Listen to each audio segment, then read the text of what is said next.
Choisis la vie.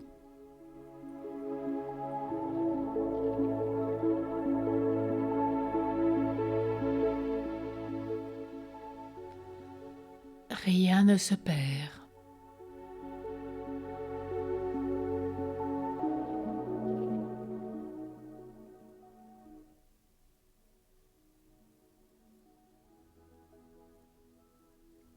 Rien ne se perd.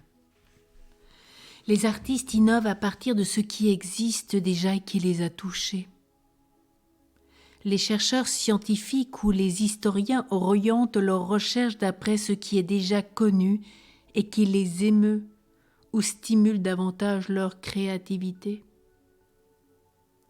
Et les émotions, les sentiments, les décisions, les agissements, les scénarios, ne sont-ils pas eux aussi régis par quelque influence du présent ou du passé ? L'optimisme qui m'habite en général, je sais bien que je l'ai reçu de mes ascendants qui m'ont montré ce modèle. Ou de Dieu, un don de Dieu. L'optimisme et la joie, fruit de l'Esprit Saint. Galates 5, 22 et suivant. Oui, cette joie qui me remplit soudainement, je sais qu'elle me vient peut-être de ce frère qui me dit quelque chose de positif, de cet ami qui me réjouit par son humour, de ce proche qui me manifeste de la tendresse, d'une personne que je rencontre et qui me prête attention. Parfois, j'ai l'impression qu'une sensation de bonheur m'envahit sans raison.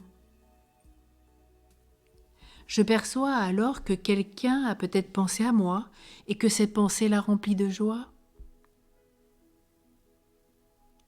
Si j'ai compris quelle peut être l'origine de mon contentement, je peux, de la même façon, regarder comment je contribue à l'ensoleillement du monde. C'est une vraie grâce. Je constate que la caissière du supermarché est morose aujourd'hui. Mon sourire ou une parole aimable peut la réconforter. Je m'adresse à une assistante téléphonique et la personne qui écoute mon problème technique est si aimable et si patiente que je la remercie de sa gentillesse et j'entends au son de sa voix que ce compliment lui est agréable. Elle pourra aussi ensuite répandre sa bonne humeur autour d'elle. Un sourire peut changer une vie. Ma souffrance n'est pas perdue si je la transforme en offrande pour toi qui souffres aussi.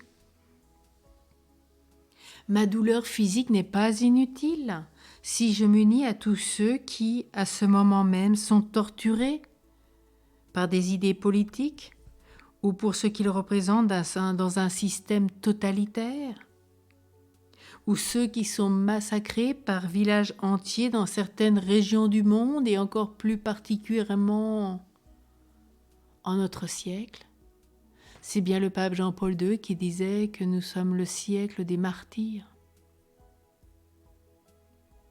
Rien de ce que nous vivons, éprouvons, souffrons, entreprenons, rien n'est inutile.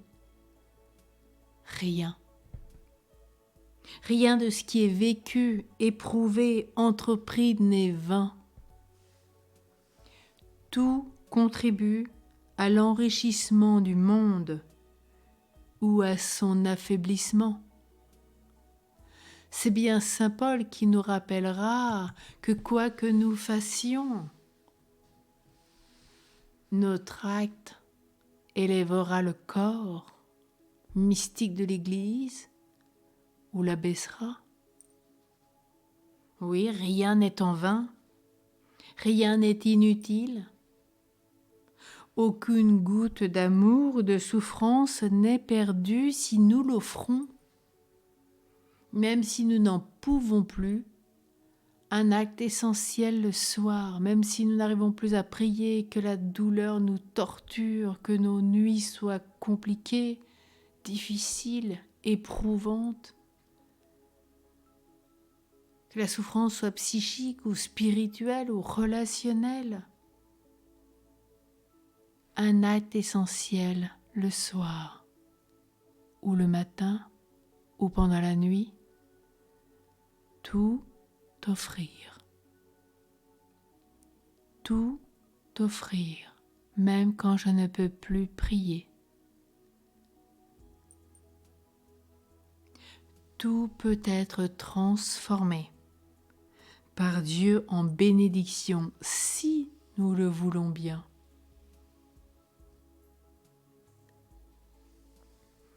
Rappelons-nous, de simples choses changent le monde.